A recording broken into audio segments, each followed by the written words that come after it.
We can proceed with the questions now. We've left one or two comments from the previous session before the coffee break, but let's start with this one. We have a question for the Xenia Volos paper. Are there any remains of ancient lighthouses?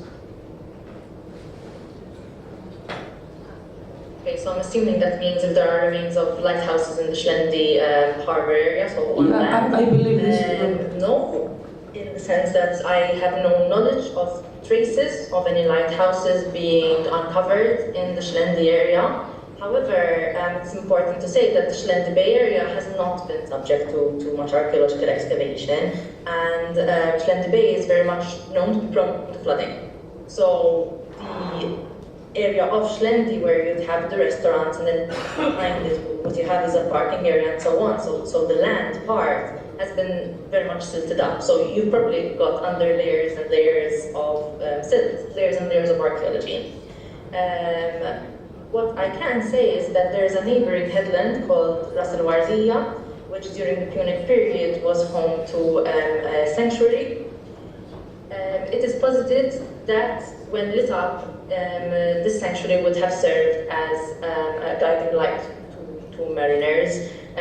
So in a way that might be interpreted as a lighthouse. However, actual remains of a proper lighthouse structure, to my knowledge, have not been uncovered in the Xenia area. Okay, thank you. And for Marco, okay, there were applauses. Oh, sorry. Yes, of course, of course.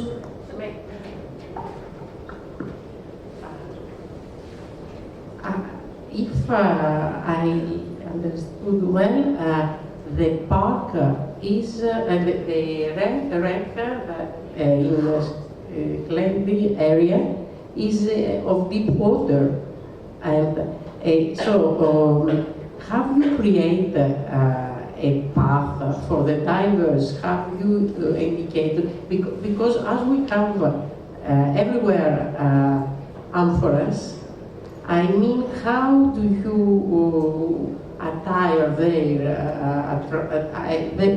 view to, how do you guide their eyes to point of interest, what they can see, and are they always guided by diving centers, or they can be freely also guided? Thank you. Yes. So a visit to the Xenia Park always has to be guided by a dive instructor. The only way you can visit it is by contacting one of our registered dive schools, and then they will book you a ticket. Otherwise, a visit is not permitted, unless it's from our end for research. At such depth, so we have designated an area where we created, it's not a trail, but a sort of path, and points where you can hang strobe lights and so on, which the divers can follow. Otherwise, pre-dive, you can get more information about the site from the virtual museum website. Anyone is also able to request the 360 virtual reality experience to get to grips further with the site. And of course, you have the visit to the Xenia Tower, which can supplement this. However, at such a great depth, the dive instructor with them is mostly there for safety precautions and to ensure site integrity. So it's not like you will have, it's not possible, for instance, to take an AR tablet underwater that can give you more information, in situ, because of the various challenges associated with being at that depth. It would not be safe. So it's basically dependent on information before anyone diving it. Of course, at over 100 meters, is going to know what they're going to see. And whilst down there, we've got those parameters set up to ensure the safety and so to ensure that no one gets lost on the site, because that is a real possibility. Thank you. Are there any questions? You have one? Okay.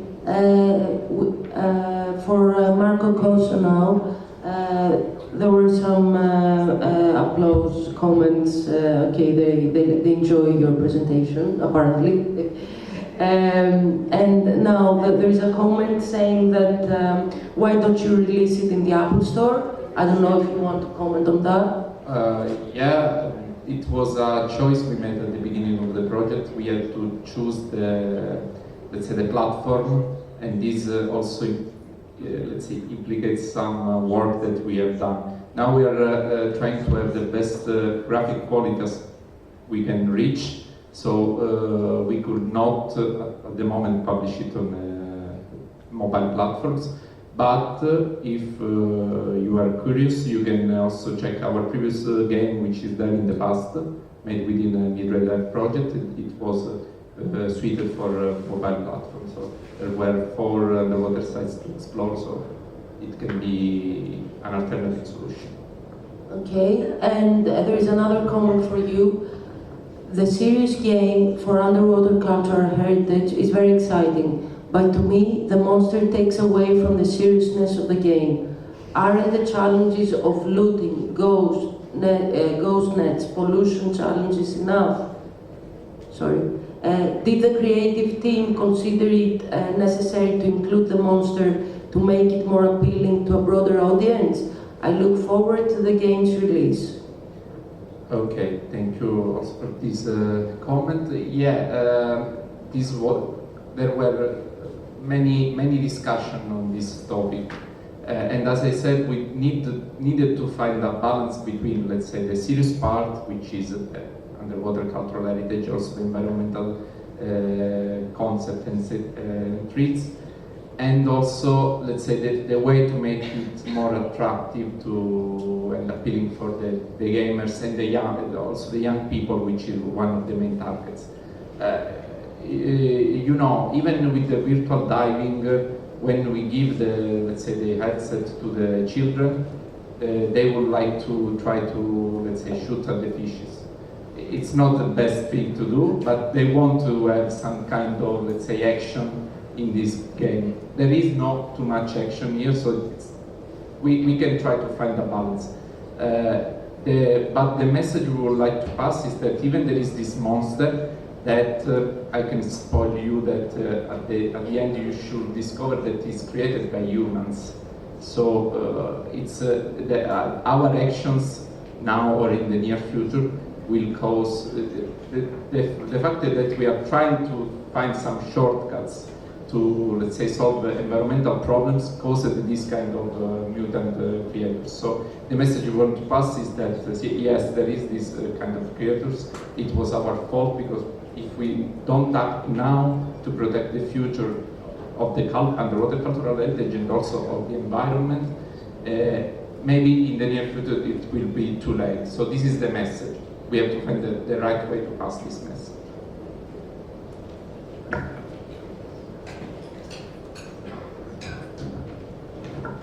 Dr. Caruana, I think you had a comment you wanted to make or a question?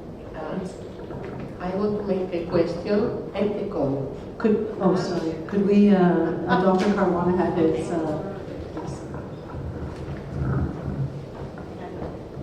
Just a quick one. I want to rope in the last presentation before the coffee break and the last one now.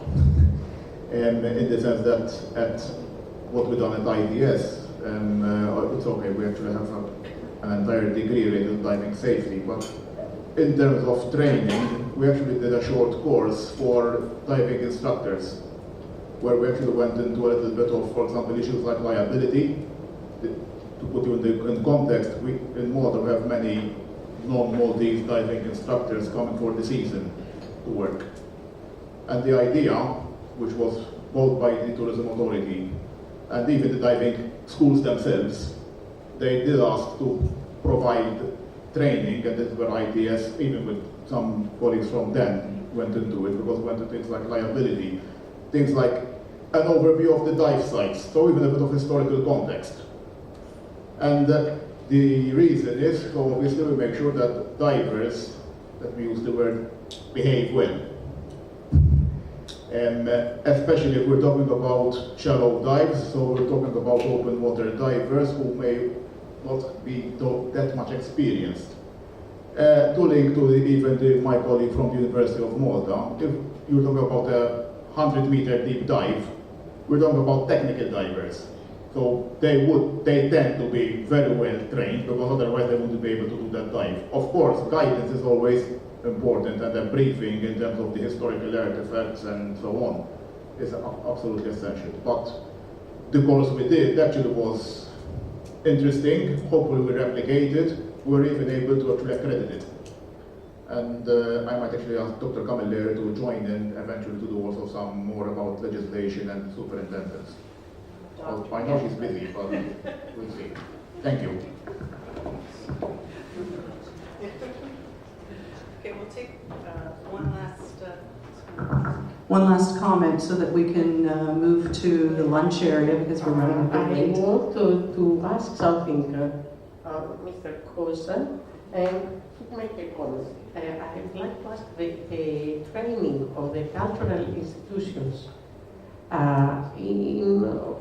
What was exactly, and how do the cultural institutions contribute to this serious game, giving the content, contributing to the scenario? That's the question. The comment is that when I've seen the different sites, I was wondering how you would manage to relate everything to a serious comment, a game, a serious game. What would be the scenario? And I think that the scenario you found with this monster that is the problems of pollution of everything is really very interesting, and can relate wrecks and sites of different periods that are today in the same condition in reality. Thank you for the comment and the question. About the question, the cultural institutions involved in the training were first online and then on site, trained on, especially on underwater photogrammetry.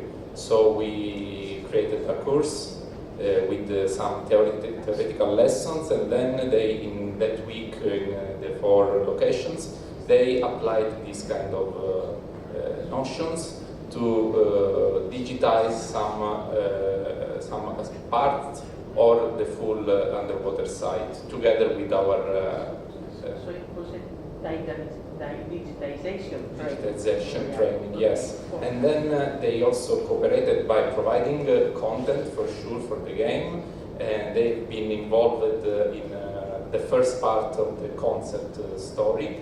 Then we took the technical part now, and then after the release there will be some new discussions about the look like the aspect of all the scenarios. And yes, it was difficult to find, let's say, the common a common way to let the diver explore all these very different sites, and the environmental, the climate change, the environmental threats were, let's say, a hook to join them. And also in the museum you have, let's say, this exhibition about the Mediterranean, let's say, underwater cultural heritage, which has no,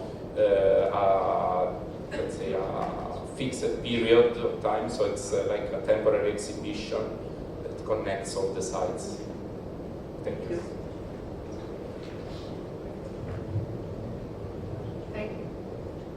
Thank you very much, and thank you to all the presenters this morning and this early afternoon. I think we're going to break for lunch now. Again, it will be in the room to your left. And should we say 3 o'clock? We'll get started right on the dot.